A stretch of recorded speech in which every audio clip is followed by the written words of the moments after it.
ஒரு விஞ்ஞானி இருந்தார். அவர் பேர் என்னன்னா ஹோ, இதுதான் அவர் பேர். ஒரு ஊசியை கண்டுபிடிக்கணும், அதுக்காக அவர் ரொம்ப காலமா தலையை பிச்சுக்கிட்டு ஆராய்ச்சி பண்ணிட்டு இருந்தார். அது என்ன ஊசி தெரியுமா? இந்த தையல் மிஷின்ல இருக்குல்ல, அந்த ஊசி தான். அவருக்கு பிடிபடாம இருந்த விஷயம் என்னன்னா, அந்த ஊசியோட கூர்மையான பாகத்துல நூலை எப்படி கோக்கிறது, அது எப்படி சேர்க்கறது. அதுல மற்ற ஒரு பாகம் மிஷினுக்கு உள்ள போயிடுது. அதனால அந்த பாகத்துல சாதாரணமா மற்ற ஊசியில நாம செய்யறது மாதிரி நூலை கொண்டு போய் நுழைக்க முடியாது. அப்படியே நுழைச்சாலும் தைக்கிறது எப்படி, அது முடியாத காரியம்.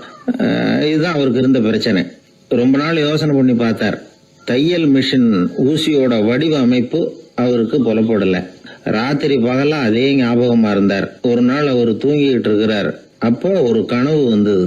எப்படின்னா, அந்த கனவுல அவரை ஒரு மலைஜாதி மக்கள் புடிச்சிட்டு போயிடுறாங்க. கொண்டுட்டு போய் ஒரு இடத்துல கட்டி போட்டுடுறாங்க. அந்த மலைஜாதி மக்களோட அரசன் ஒருத்தன் அவன் வர்றான். அவரை பார்த்து ஒரு உத்தரவு போடுறான். என்ன உத்தரவு தெரியுமா? பொழுது சாயறதுக்குள்ள நீ தையல் மிஷின் ஊசிய கண்டுபிடிக்கணும். அப்படி கண்டுபிடிக்கலன்னா உன் தலையை வெட்டி விடுவோம்.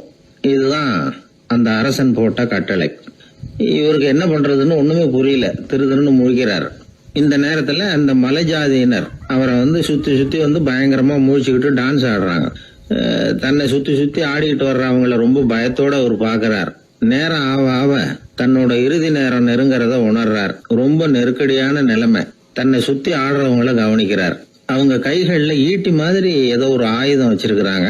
அந்த ஆயுதத்தை இவர் கண்ணுக்கு நேரா கொண்டுகிட்டு வராங்க. அதை அவர் பாக்குறார். அந்த ஆயுதத்தின் கூரான முனைய இவர் கூர்ந்து கவனிக்கிறார். அந்த கூரான முனையில ஒரு சின்ன துவாரம் தெரியுது. உடனே அவருக்கு பளிச்சுன்னு ஒரு ஐடியா உதயமாகுது. இதைத்தானே இவ்வளவு காலமும் நான் தேடிக்கிட்டு இருந்தேன். கூரான முனையில ஒரு சின்ன துவாரத்தை போட்டுட்டா அது மூலமா நூலை செலுத்தி மறுமுனைய மிஷின்ல வச்சுடலாமே.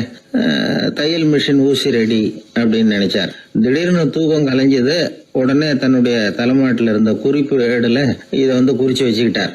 அதுக்கப்புறமா அந்த ஊசியையும் அவர் செஞ்சு முடிச்சார். இது எப்படின்னு நீங்க நினைக்கலாம், ஆனா இது சாத்தியம்தான்.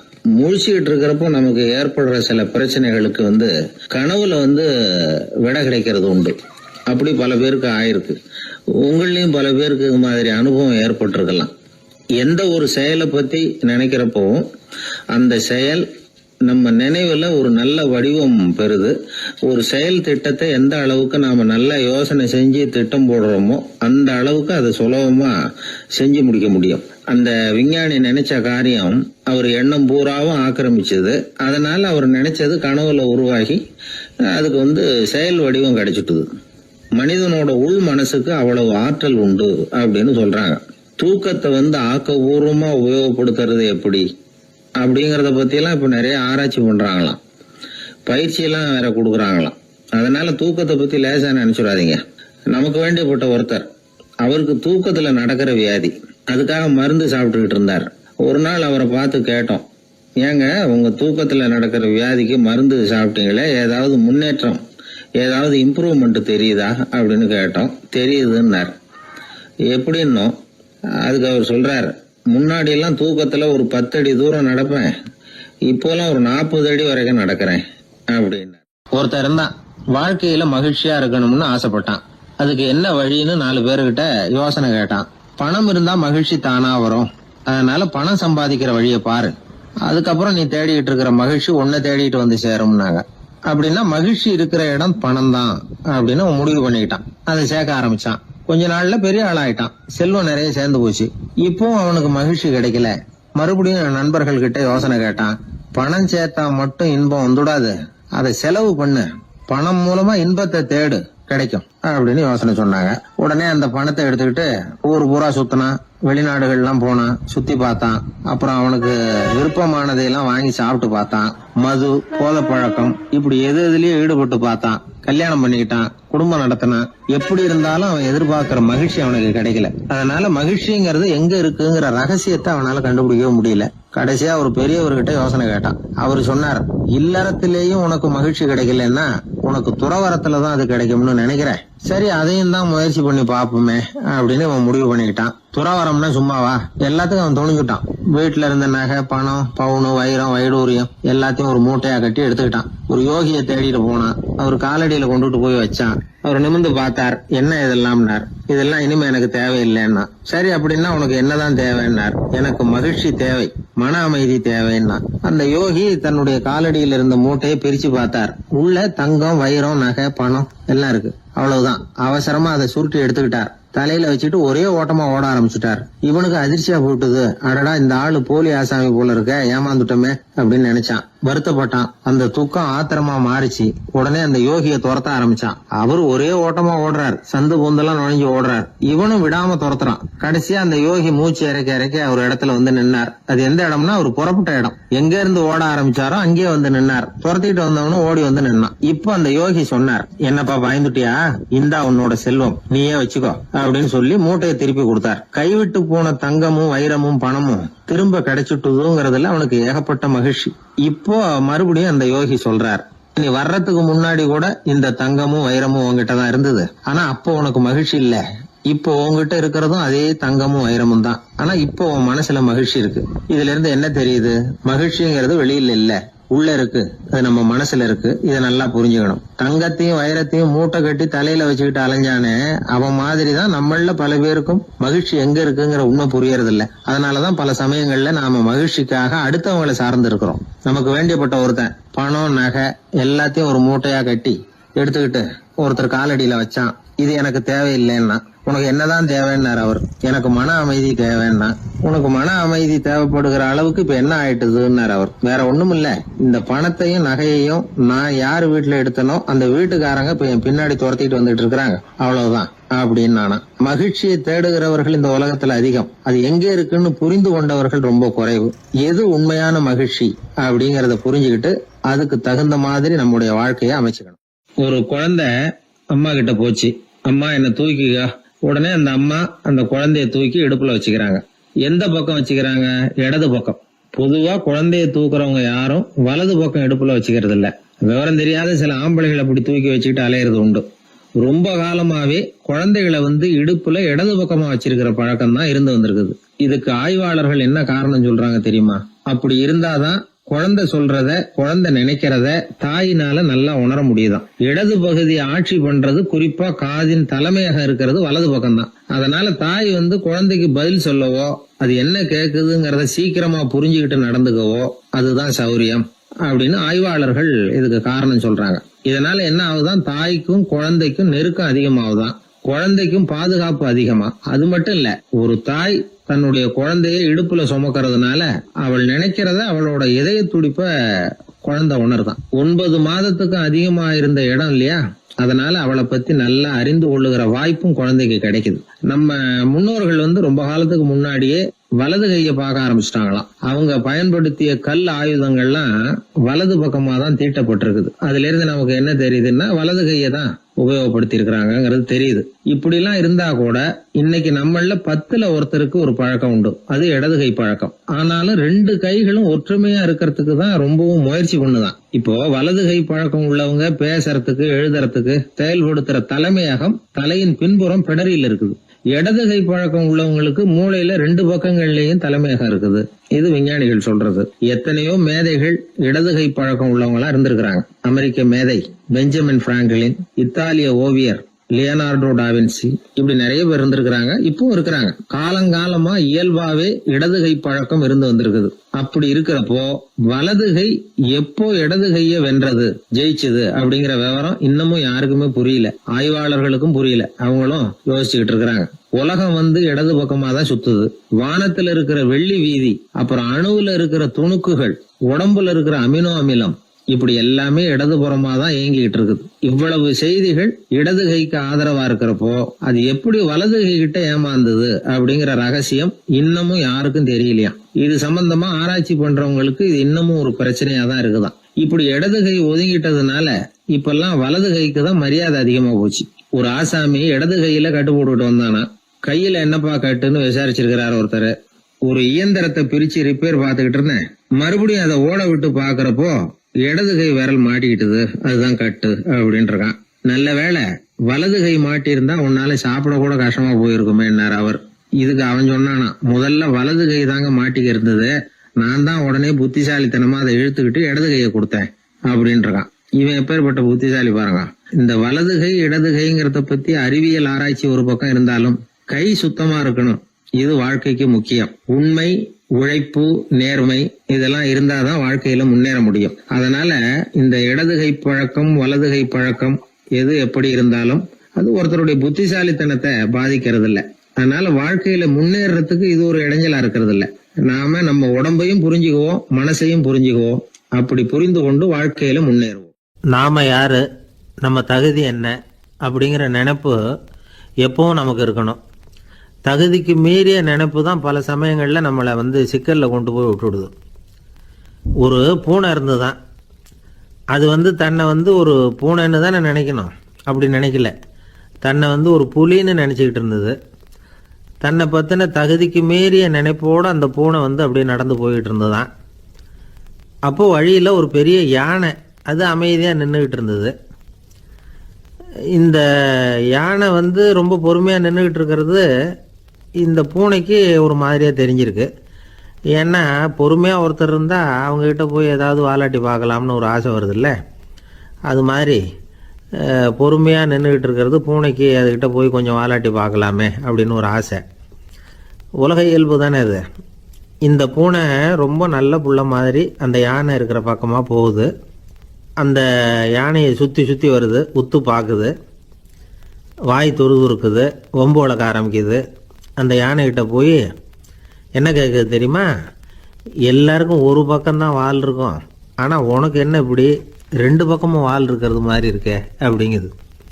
இது வேண்டாத வேலை தானே.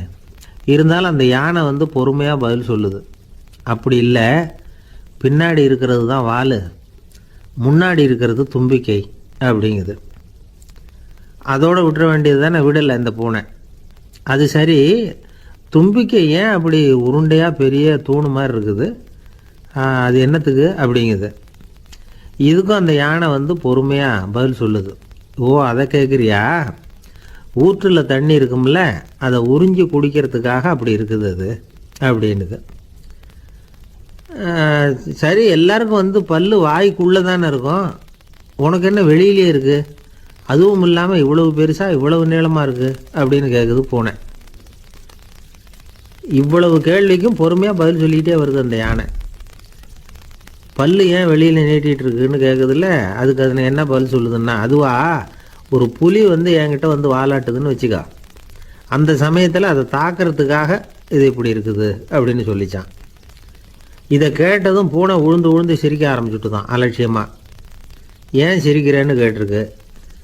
என்னமோ பாயறது மாதிரி பேசுறிய, மலை எங்கேயாவது பாயறது உண்டா, நீ கருப்பாக பெருசாக இருக்கிற மலை மாதிரி இருக்கிற, உன்னால் எப்படி பாய முடியும், அது முடியாத காரியம் அப்படின்னு சொல்லிவிட்டு மறுபடியும் சிரிக்குது அந்த பூனை.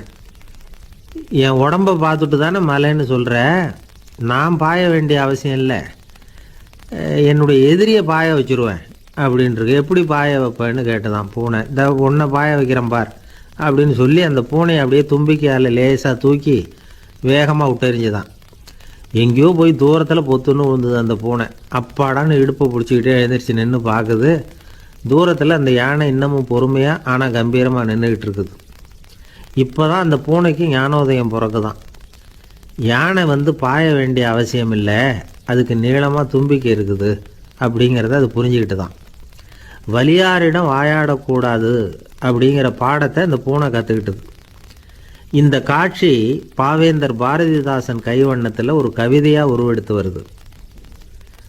பாவேந்தர் எழுதின கவிதை என்ன தெரியுமா, இரண்டு பக்கமும் வாலா என்றது பூனை, எதிரிலே தும்பிக்கை என்றது யானை, உருண்ட துதிக்க ஏனோ என்றது பூனை, ஊற்று நீரை உறிஞ்ச என்றது யானை, திரண்டு நீண்ட பல் ஏன் என்றது பூனை, சீரும் புலியை தாக்க என்றது யானை, இருண்ட மலை பாயாதென்றது பூனை, எடுத்தெறிந்தது பூனையை போய் யானை.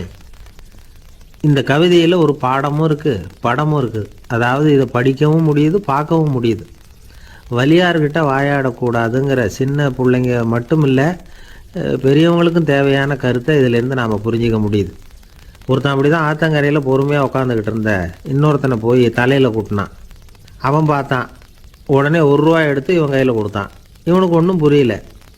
அவன் சொன்னான், இந்த ஊரில் இப்படி ஒரு வழக்கம், யாரை கூட்டினாலும் ஒரு குட்டுக்கு ₹1 விதமாக கொடுத்துட்றது பழக்கம் அப்படின்னு பொறுமையாக சொல்லியிருக்கிறான்.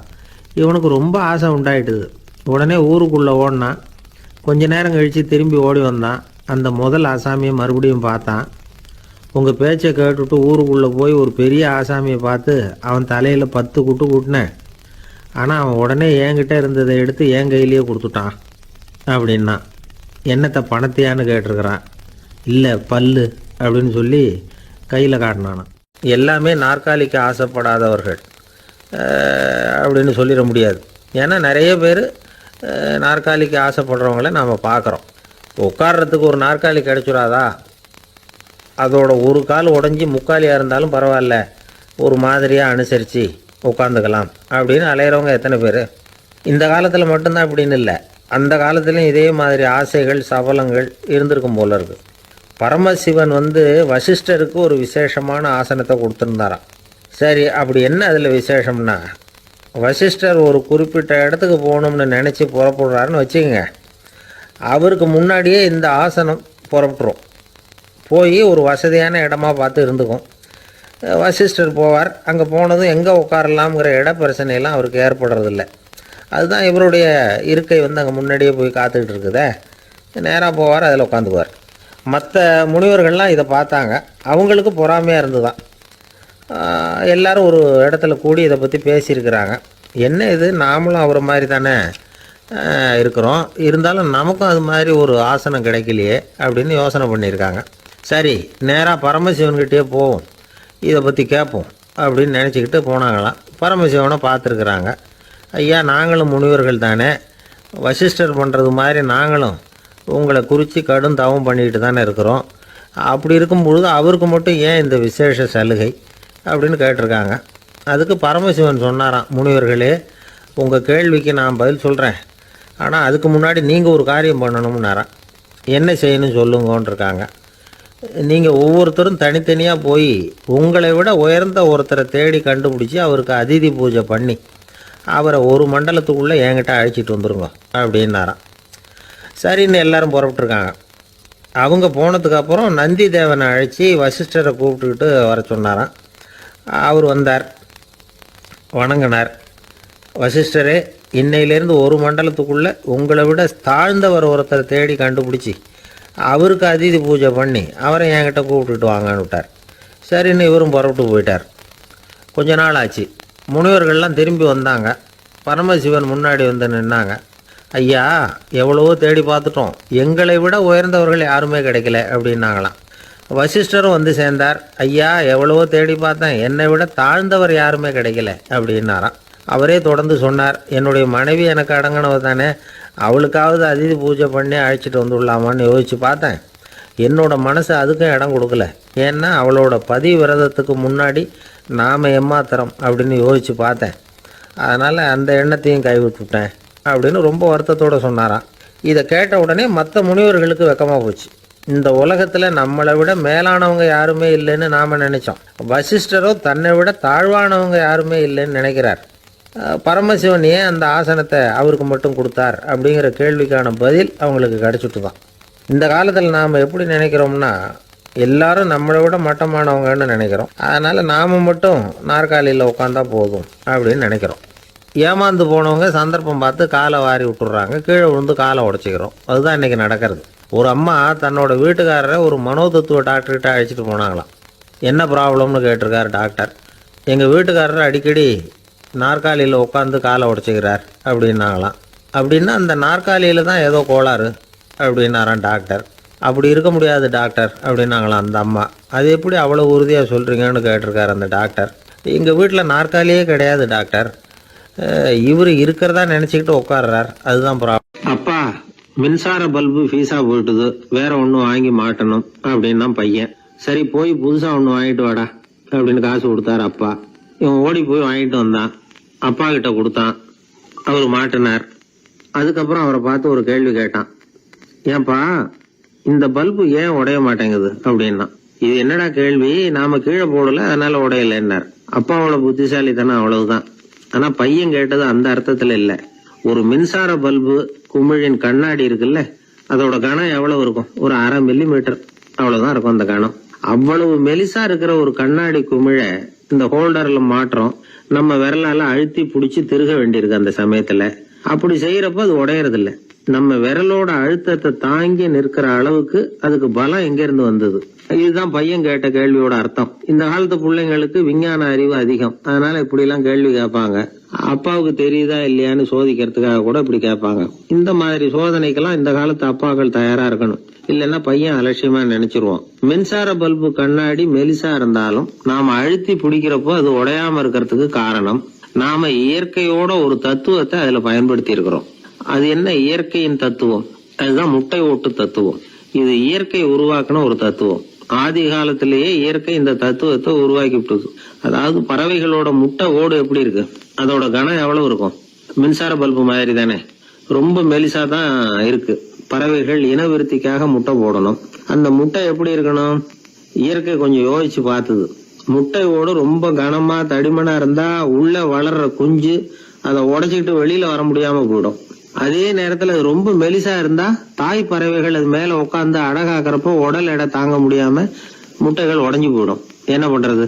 முட்டை பலமாவும் இருக்கணும், பலம் இல்லாமல் இருக்கணும்.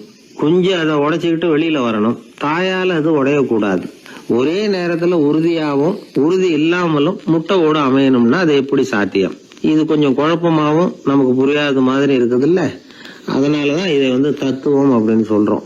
முட்டை ஓட்டு தத்துவம் இயற்கை கண்டுபிடிச்ச ஒரு அபூர்வமான அமைப்பு. அதுதான் முட்டை வடிவம். இது தாய் பறவை சுலபமா முட்டை போடுறதுக்கு ஏற்ற ஒரு வடிவம். முட்டை சதுர வடிவமா இருந்தா அதை போடுறதுக்கு எவ்வளவு கஷ்டம். அப்புறம் அது மேல செலுத்தப்படுகிற அழுத்தம் 4 பக்கமும் பரவி விடுது. அதனால அந்த அழுத்தத்துக்கு பலம் குறைஞ்சிருது.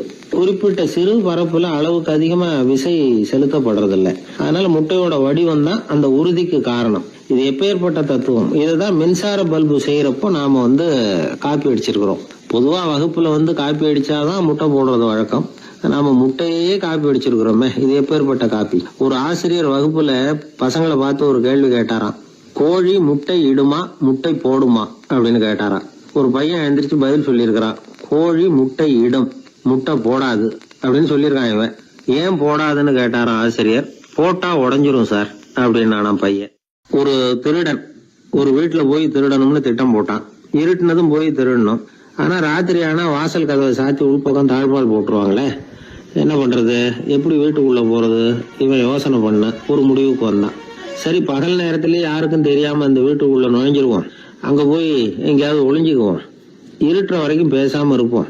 ராத்திரி எல்லாரும் தூங்கினதுக்கு அப்புறம் நைஸா போய் பீரோவை திறந்து இருக்கிறது பூரா எடுத்துக்கிட்டு ஓடியாந்துடலாம் அப்படின்னு திட்டம் போட்டான். அதே மாதிரி ஒரு நாள் மத்தியானத்துக்கு மேல அந்த வீட்டுக்காரன் எங்கேயோ வெளியில புறப்பட்டு போனான்.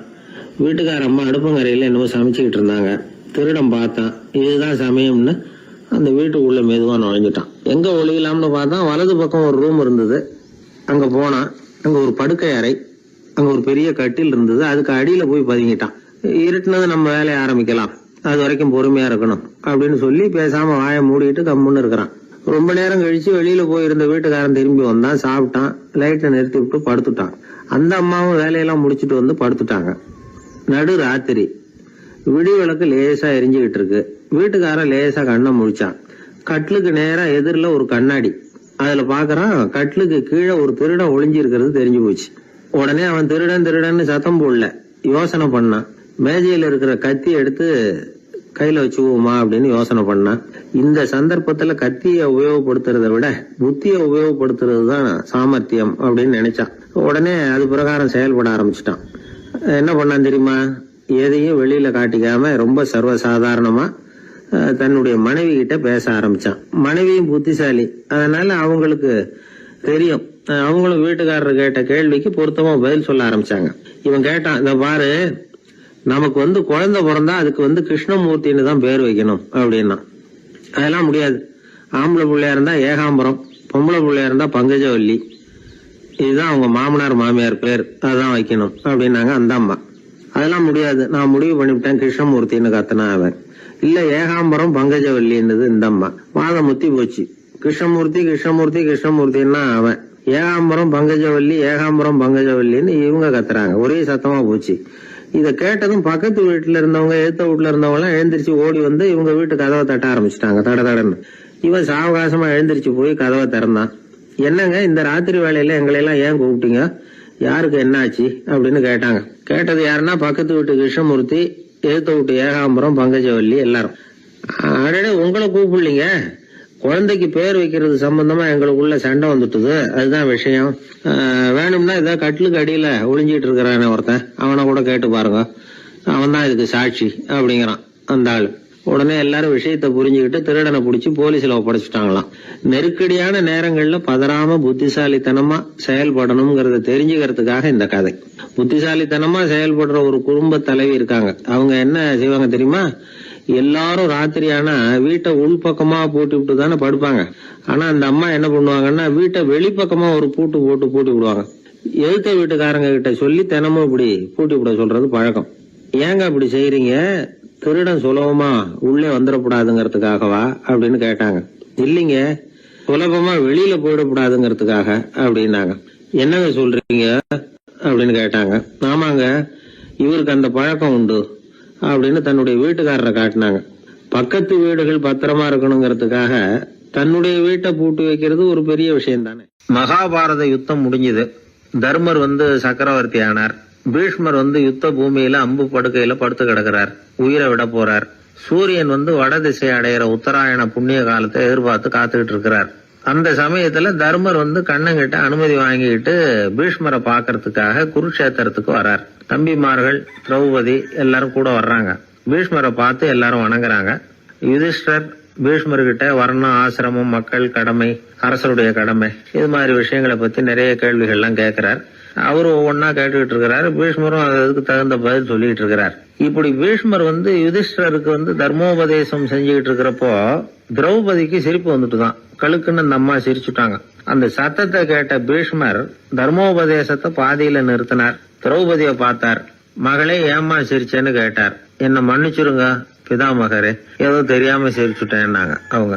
குழந்தாய், உன்ன மாதிரியே உள்ள உத்தம பெண்கள் காரணம் இல்லாம பலர் முன்னிலையில இப்படி சிரிக்க மாட்டாங்க, வெக்கப்படாம விஷயத்த சொல்லுன்னாரு அவர். திரௌபதிக்கு கண் கலங்க ஆரம்பிச்சு. சுவாமி, நீங்க இப்போ இவ்வளவு தர்மோபதேசம் பண்ணிட்டு இருக்கிறீங்க, இத பாக்குறப்ப எனக்கு திடீர்னு ஒரு சந்தேகம் வந்துட்டுது.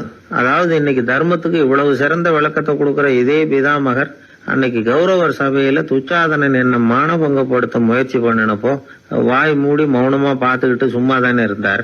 அந்த சமயத்துல இவ்வளவு ஞானத்தையும் எங்க விட்டு வச்சிருந்தார்? ஒருவேளை அதுக்கப்புறம் தான் இந்த தர்ம விஷயங்களை எல்லாம் கத்துக்கிட்டாரா அப்படின்னு யோசிச்சுட்டு இருக்கிறேன். அப்படி யோசிச்சப்போதான் அந்த சிரிப்பு வந்துட்டுது, என்ன மன்னிச்சிருங்க அப்படின்னாங்களாம். பிதாமகர் இதுக்கு அமைதியா பதில் சொல்ல ஆரம்பிச்சார். குழந்தாய், உன்னோட கேள்வி நியாயமானதுதான். இதுல உன்னை நான் மன்னிக்கிறதுக்கு என்னமா இருக்கு? துரியோதனன் சபையில நான் இருந்தப்போ எனக்கு அந்த அறிவு இருக்கதான் செய்தது. ஆனா துஷ்டனான துரியோதனன் உணவை நான் இப்ப சாப்பிட்டுக்கிட்டு இருந்தேன், அவன் போட்ட சாப்பாட்டை சாப்பிட்டுக்கிட்டு இருந்தேன். அது காரணமா என்னுடைய அறிவு மழுங்கி போச்சு. நல்லது கெட்டதை பத்தி ஆலோசிக்க முடியாம போயிட்டுது. தீயவர்கள் போடுற சாப்பாட்டை சாப்பிட்டா சாப்பிடுறவனுடைய மனமும் உடம்பும் கெட்டு போடும் அப்படின்னு சாஸ்திரம்லாம் சொல்லுது.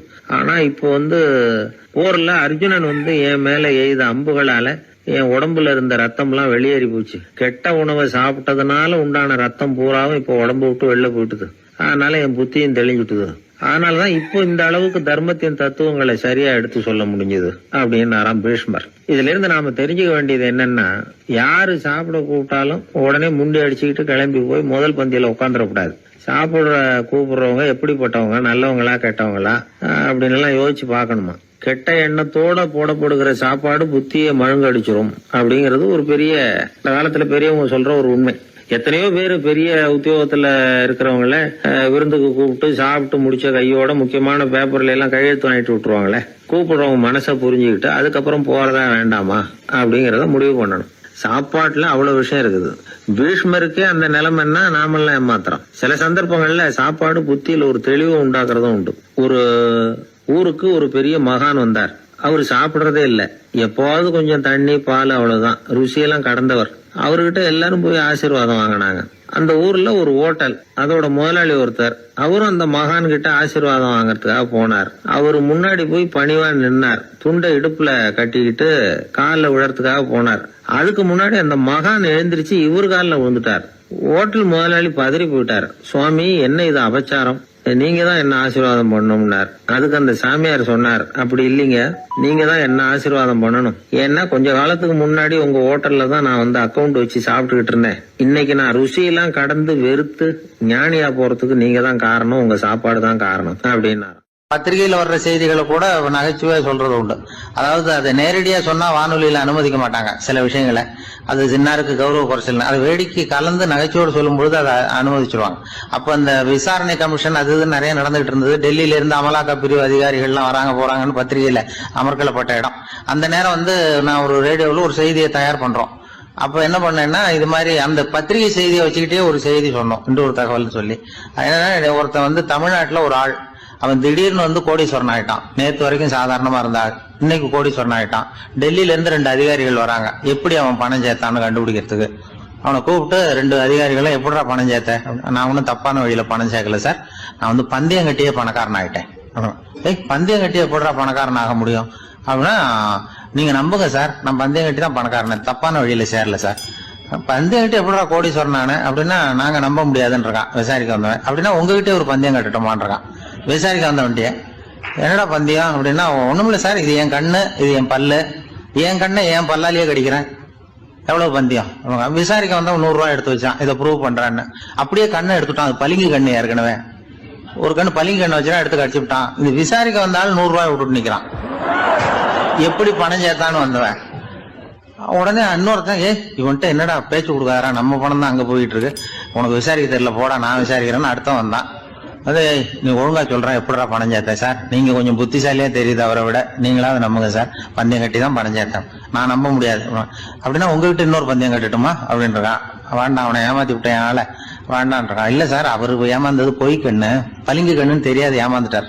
இப்போ உங்ககிட்ட பந்தயம் கட்டுறது நெஜம் கண்ணு, இந்த பக்கம் பளிங்கு கண்ணு கிடையாது, நெஜம் கண்ணு, இதை பல்லால கடிக்கிறேன் அப்படின்னா அவன் ஒரு 100 ரூபாய் எடுத்து வச்சான். இவன் அப்படியே பல்செட்டை கேட்டினான் தனியா, அப்படியே கேட்டு கடிச்சு விட்டான்.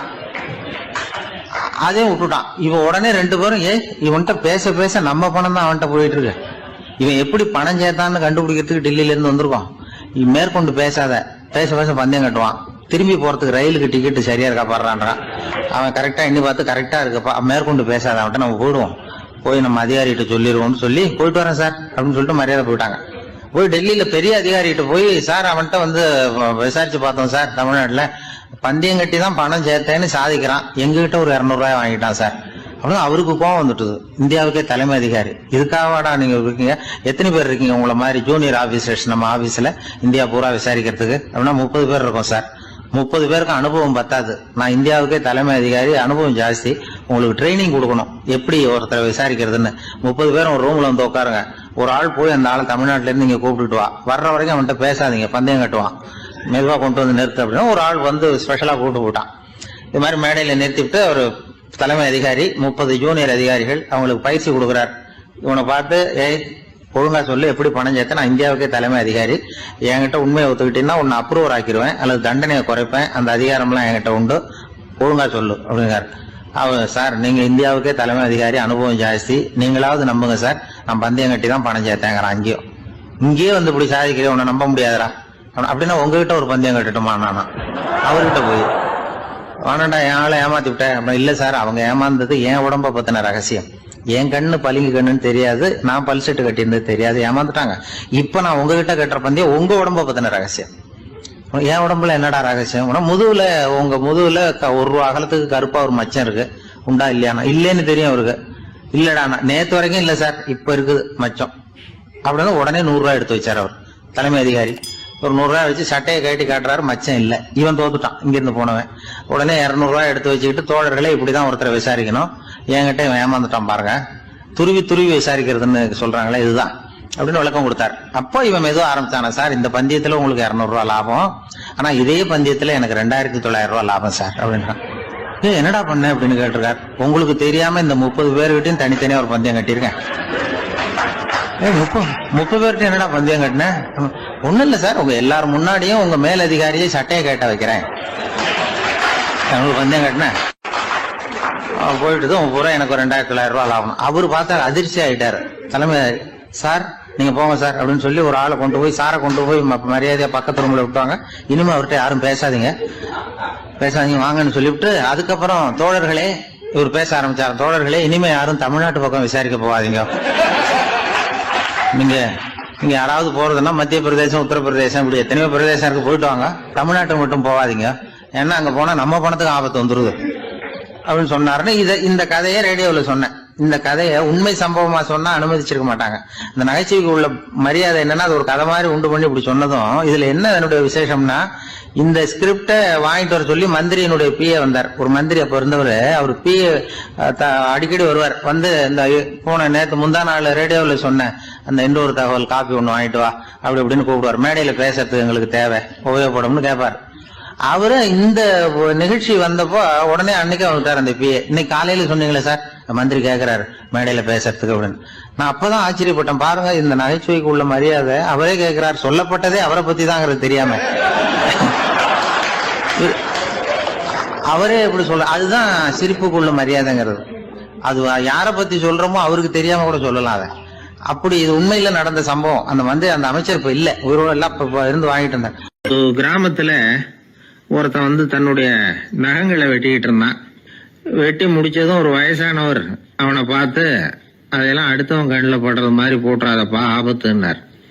என்ன ஆபத்துன்னு கேட்டான் இவன்.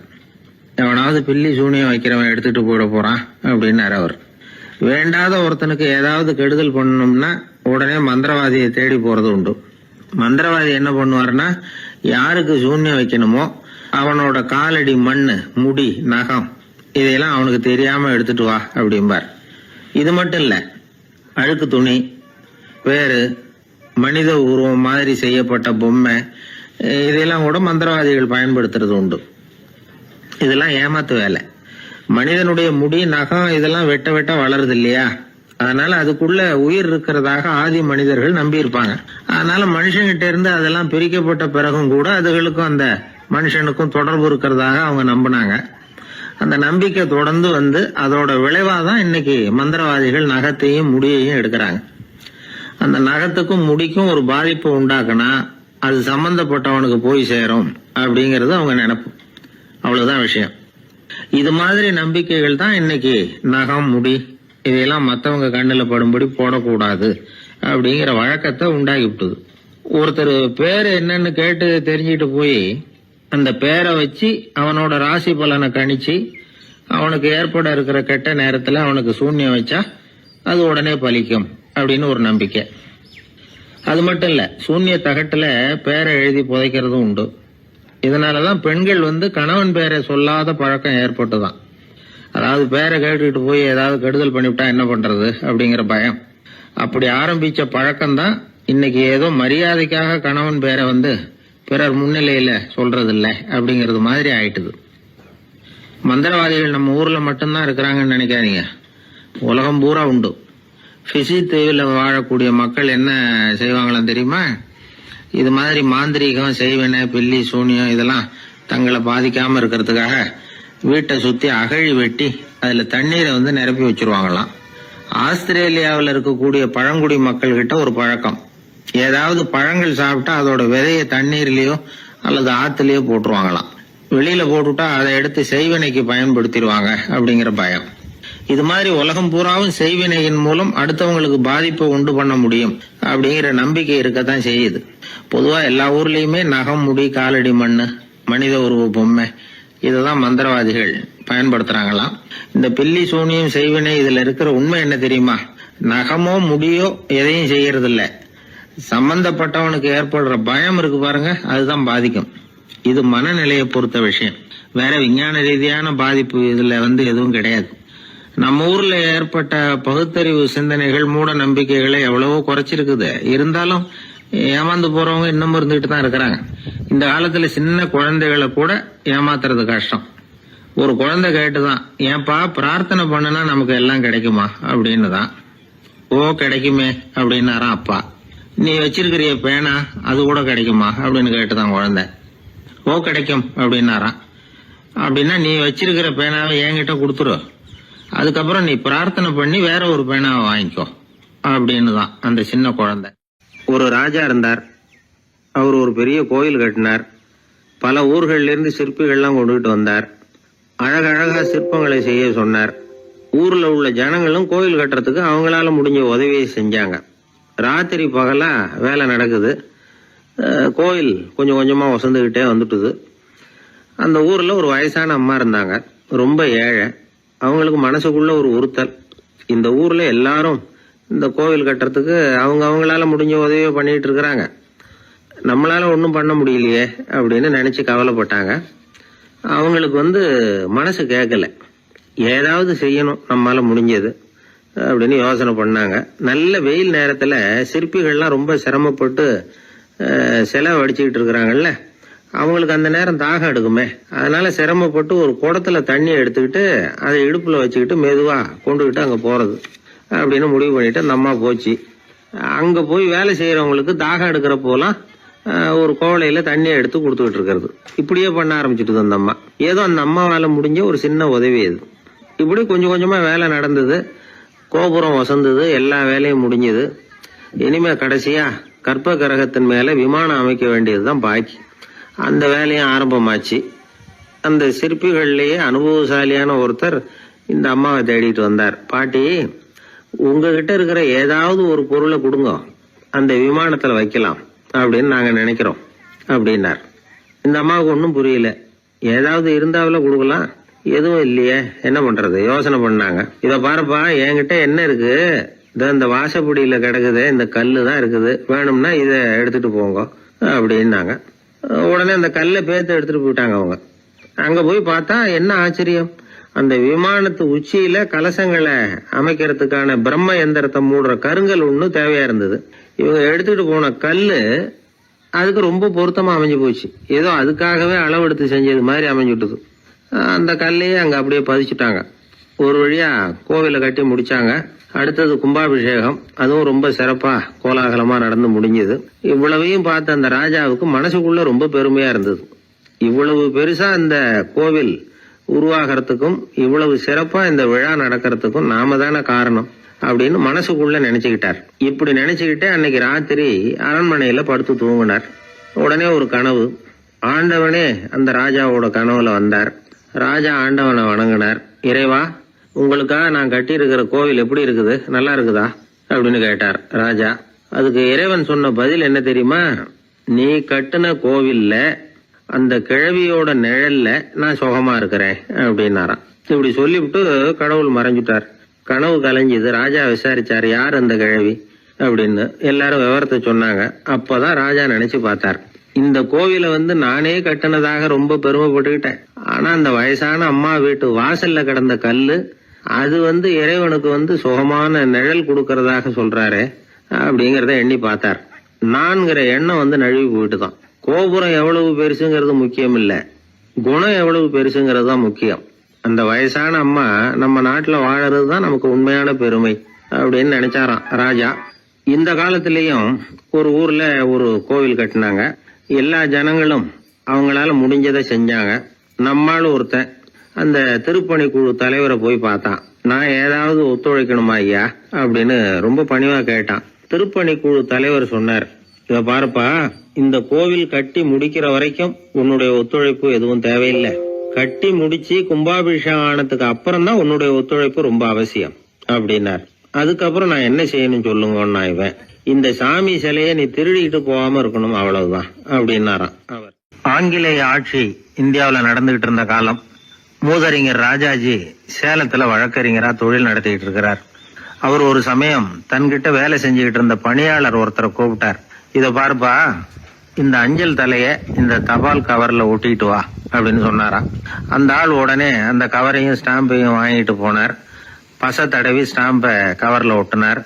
திருப்பி கொண்டுகிட்டு ராஜாஜி கிட்ட கொடுத்தார். இவர் அதை வாங்கி பார்த்தார். உடனே சிரிக்க ஆரம்பிச்சுட்டாராம். அவரால் சிரிப்பை அடக்க முடியல. அந்த பணியாளரை பார்த்து, ஏன்பா, நாங்க எல்லாரும் எவ்வளவோ பாடுபட்டு முயற்சி பண்ணி போராடிட்டு வர்றோம், ஆனா எங்களால முடியல, எங்களால முடியாத அந்த காரியத்தை நீ ஒரு நிமிஷத்துல செஞ்சுட்டியே அப்படின்னு சொல்லிவிட்டு மறுபடியும் சிரிச்சாராம். பணியாளருக்கு உடனடியா ஒன்னும் புரியல.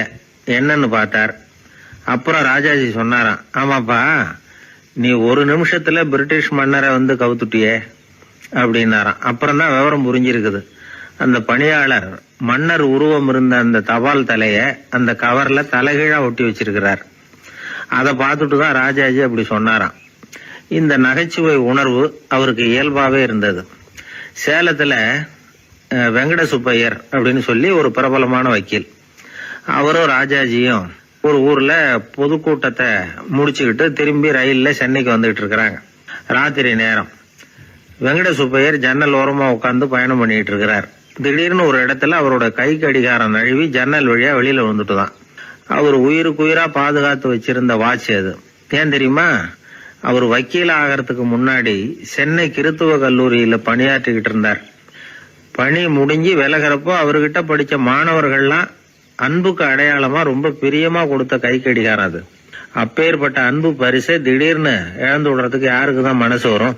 ஐயோ வாட்சி வெளியில விழுந்துட்டுதே அப்படின்னு பதற்றத்தோட சத்தம் போட ஆரம்பிச்சாராம். ராஜாஜி பக்கத்துலதான் உட்கார்ந்து இருக்கிறார். இருந்தாலும் இதை கேட்டுட்டு பதட்டப்படல, பதில் எதுவும் சொல்லல. அவர் பாட்டுக்கு என்னத்தையோ 1 2 3ன்னு எண்ணிட்டே வந்தாராம். வெங்கட சுப்பையர் ரொம்ப வேதனைப்பட்டிருக்கார். என்னங்க இது, என்னோட அருமையான கை கடிகாரம் நழுவி வெளியில விழுந்துட்டுது, அதுக்காக நான் தவிச்சுக்கிட்டு இருக்கிறேன். நீங்க என்னன்னா இதை கொஞ்சம் கூட காதுல வாங்கிக்காம குழந்தை மாதிரி என்னத்தையும் எண்ணிக்கிட்டே வர்றீங்களே அப்படின்னாராம். அப்பவும் ராஜாஜி ஒன்னும் பதில் பேசல. அவர் பாட்டுக்கு விடாம எண்ணிக்கிட்டே வந்தார்.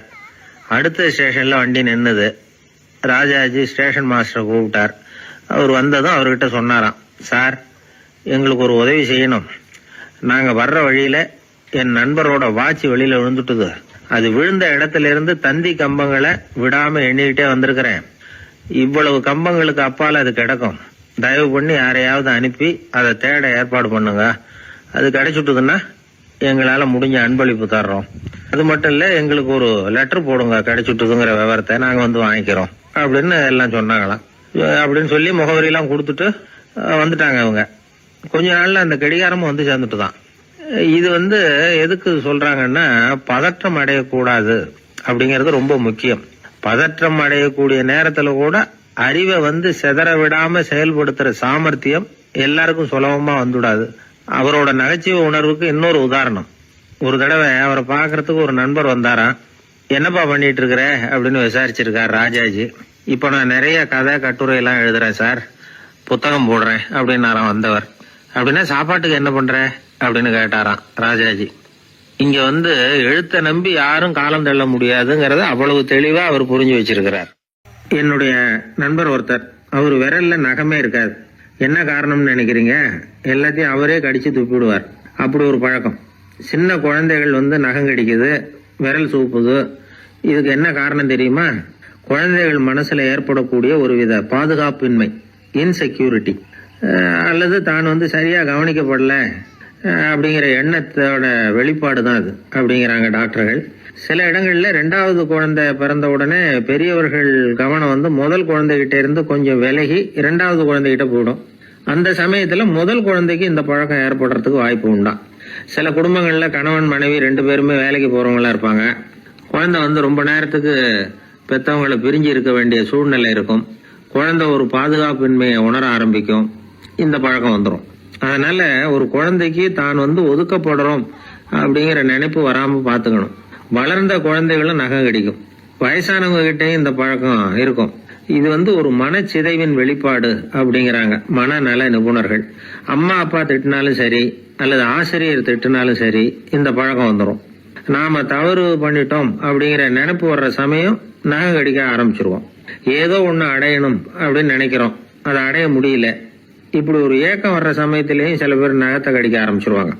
ஒரு பெரிய அதிகாரி, தனியார் நிறுவனத்துல வேலை பார்க்கறவரு, அவரு டென்ஷன் ஆயிட்டாருன்னா உடனே அறைக்கு அதை சாத்தி விடுவாங்களாம்.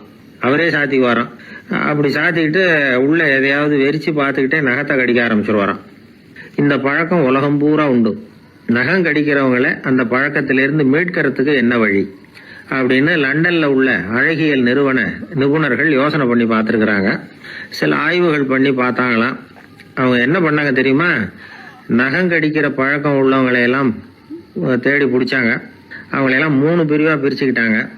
ஒரு பிரிவு கிட்ட என்ன சொன்னாங்கன்னா, உங்களுக்கு நகத்தை கடிக்கணுங்கிற நினைப்பு வர்றப்போவெல்லாம் டைரி எழுத ஆரம்பிச்சிருங்க அப்படின்னாங்களாம். இன்னொரு பிரிவு கிட்ட உங்களுக்கு அந்த நினைப்பு வர்றப்போலாம் உங்க நகத்துக்கு வண்ணம் பூச ஆரம்பிச்சிருங்க, அழகுபடுத்த ஆரம்பிச்சிருங்க, நெயில் பாலிஷ் போடுறாங்களே அது மாதிரி, அப்படி ஒரு யோசனை சொல்லியிருக்காங்க. மூணாவது குழுவினர்கிட்ட உங்களுக்கு நகத்தை கடிக்கணுங்கிற எண்ணம் வர்றப்போலாம் விரல்களை இறுக்கமா மூடி வச்சுக்கிட்டு வேற விஷயங்கள்ல கவனம் செலுத்துங்க அப்படின்னு சொன்னாங்களாம். இப்படி 3 வித முயற்சி பண்ணி பார்த்ததுல கடைசியா அவங்க என்ன கண்டுபிடிச்சாங்க தெரியுமா? 3வது குழு செஞ்சதுல நல்ல பலன் கிடைச்சதாம். அதாவது நகம் தெரியாதபடிக்கு விரலை இறுக மூடிக்கிட்டு வச்சுக்கிட்டோம்னா அந்த பழக்கம் மாறுதான். அப்படி இருந்தவங்க கிட்ட இந்த நகம் கடிக்கிற பழக்கம் மெதுவா குறைஞ்சு போச்சான். அதனால நகம் கடிக்கிற பழக்கம் உள்ளவங்க இதை முயற்சி பண்ணி பார்க்கலாம். ஒரு ஆள் இருந்தார், அவருக்கு எப்ப பார்த்தாலும் நகத்தை கடிச்சுக்கிட்டே இருக்கணும், அப்படி ஒரு பழக்கம். அதனால அவர் விரல்ல எப்பவும் நகம் இருக்கிறது இல்ல, விரல் இருக்கிறதே பெரிய ஆச்சரியம். அவருக்கு திடீர்னு உடம்புல அரிப்பு, சொரிஞ்சிக்க முடியல, அரிப்பும் நிக்கல. ஒரு வாரம் தொடர்ந்து கஷ்டப்பட்டார். கடைசியா ஒரு டாக்டர் கிட்ட ஓடினார். அவர் எல்லாத்தையும் விவரமா கேட்டுக்கிட்டு கடைசியா கொஞ்சம் மாத்திரை கொடுத்து வேலைக்கு ஒண்ணு சாப்பிடு அப்படின்னாராம். இந்த மாத்திரை எதுக்கு டாக்டர்? அரிப்பு நிக்கிறதுக்கா அப்படின்னாராம். இல்ல நகம் வளர்றதுக்காக அப்படின்னாராம் இந்த டாக்டர். ஒரு கோவில்ல ஆன்மீக சொற்பொழிவு நடந்துகிட்டு இருக்குது. ஒரு பெரியவர் பேசிக்கிட்டு இருக்கார். கடவுளை பத்தியும் சொர்க்கத்தை பத்தியும் மனுஷனை பத்தியும் அவர் விவரமா பேசுறார். எல்லாரும் உட்கார்ந்து கேக்குறாங்க. அந்த கூட்டத்துல ஒரு தத்துவ ஞானியும் உட்கார்ந்து இருக்கிறார். அவரு அவருடைய நண்பர். பேசி முடிச்சதும் அந்த பெரியவர் மேடையை விட்டு இறங்கினார். நேரா அந்த தத்துவ ஞானி கிட்ட வந்தார். எப்படி இருந்தது என்னுடைய பேச்சு அப்படின்னு கேட்டார். நீங்க பேசினது ஒண்ணுக்கு ஒண்ணு முரண்பாடா தெரிஞ்சது அப்படின்னாராம் இவரு. நான் என்ன அப்படி தப்பா பேசிவிட்டேன் அப்படின்னாராம் அவரு. கடவுளை நம்புகிறவன் சொர்க்கத்துக்கு போவான்னு சொன்னீங்க, அப்புறம் நல்ல விதமா வாழறவன் சொர்க்கத்துக்கு போவான்னு சொன்னீங்க அப்படின்னாராம். இதுல என்ன முரண்பாடுன்னு கேட்டிருக்காரு அவர். இதுலதான் முரண்பாடு தெரியுது எனக்கு. அதாவது இங்க ஒருத்தன் எல்லா தப்பும் பண்ணிட்டு இருக்கிறான், அவன் கடவுளை நம்பினான்னா அவன் சொர்க்கத்துக்கு போவானா? இது என்னுடைய முதல் கேள்வி. இல்லைன்னா ஒருத்தன் எந்த தப்பும் பண்ணல, ரொம்ப ஒழுங்கா வாழ்ந்துகிட்டு இருக்கிறான், ஆனா அவன் கடவுளை நம்பல, அவன் என்ன நரகத்துக்கு தான் போவானா?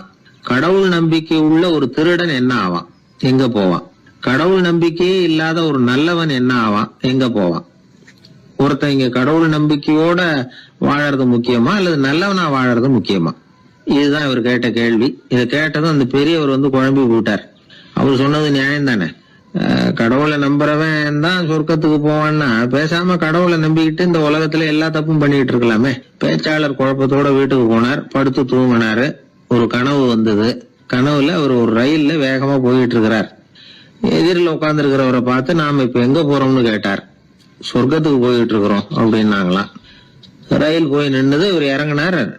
இங்க கௌதம புத்தர் இருப்பார், சாக்ரட்டிஸ் இருப்பார், அவங்கள பாக்குறதுக்கு ஒரு நல்ல வாய்ப்பு அப்படின்னு நினைச்சுக்கிட்டே அங்கேயும் இங்கேயும் பார்த்தார். அங்க யாருமே இல்ல. ஒரே பாலைவனம் மாதிரி இருக்குது. பச்சை இல்ல, பசுமை இல்ல, பூக்கள் இல்ல, மரம்லாம் மொட்டையா நிக்குது. எலும்பும் தோலுமா சில முனிவர்கள் அங்கேயும் இங்கேயுமா உட்கார்ந்து இருக்கிறாங்க. இவர் அவங்க கிட்ட போய் இந்த புத்தர், சாக்ரட்டிஸ் இவங்க எல்லாம் எங்க இருக்கிறாங்கன்னு கேட்டாராம். அப்படி யாரும் இங்க இல்லையே, அவங்க எல்லாம் யாரு அப்படின்னு திருப்பி கேட்டிருக்கிறாங்க. இவருக்கு அதிர்ச்சியா போச்சு. அப்படின்னா அவங்க எங்க போயிருப்பாங்க? உடனே ரயில் நிலையத்துக்கு ஓடி வந்தார். அப்பதான் நரகத்துக்கு ஒரு ரயில் புறப்பட்டு இருந்தது. அங்க இருந்து அதுல ஏறி உட்கார்ந்தார். ரயில் வேகமா போச்சு. நரகம் நெருங்க நெருங்க காற்று குளிர்ச்சியா வீச ஆரம்பிச்சுதான். வெளியில பசுமையா இருந்துதான். அழகான மலர்கள், அழகான நீர்நிலைகள், நந்தவனங்கள், ரொம்ப அருமையா இருக்குது. ரொம்ப அங்க இருந்தவங்க எல்லாம் ரொம்ப மகிழ்ச்சியா உல்லாசமா வேற இருந்திருக்கிறாங்க. எங்க பார்த்தாலும் ஆடல் பாடல் உற்சாகம். இவர் ரயில விட்டு இறங்கினார். அவருக்கு சந்தேகம், இதுவா நரகம் அப்படின்னு விசாரிச்சிருக்காரு. ஆமா இதுதான் நரகம் நாங்களாம். எனக்கு ஒரு சந்தேகம் இருக்காரு. என்னன்னு கேட்டிருக்காங்க. கௌதம புத்தரும் சாக்ரட்டிஸும் லாவோஸும் இவங்க மாதிரி இன்னும் பல பேரும் கடவுள் நம்பிக்கை இல்லாதவங்க அவங்க எல்லாம் இங்க இருக்கிறாங்களா அப்படிங்கறதுதான் என்னுடைய சந்தேகம் அப்படின்னாராம். இப்ப அவங்க சொல்லியிருக்கிறாங்க, இப்ப நீங்க பாக்குறீங்களே பசுமையும் பச்சை பயிர்களும் ஆடல் பாடல்களும் அழகிய மலர்களும், இது எல்லாமே கௌதம புத்தரும் சாக்ரட்டிஸும் அது மாதிரி மகான்களும் இங்க வர ஆரம்பிச்ச பிறகுதான் உண்டாக ஆரம்பிச்சது. இந்த பிரதேசத்தை அவங்க அப்படியே மாத்திவிட்டாங்க. இப்போலாம் இங்க இருக்கிறவங்க யாரும் சொர்க்கத்துக்கு போறதுக்கே ஆசைப்படுறது இல்ல அப்படின்னாங்களாம். இந்த அதிர்ச்சியிலேயே அந்த பெரியவர் கனவு கலைஞ்சி மூழ்கிட்டார். இதுல இருக்கிற கருத்து என்னன்னா, நல்லவர்கள் எங்க இருக்கிறாங்களோ அந்த இடத்துக்கு பேர் தான் சொர்க்கம்.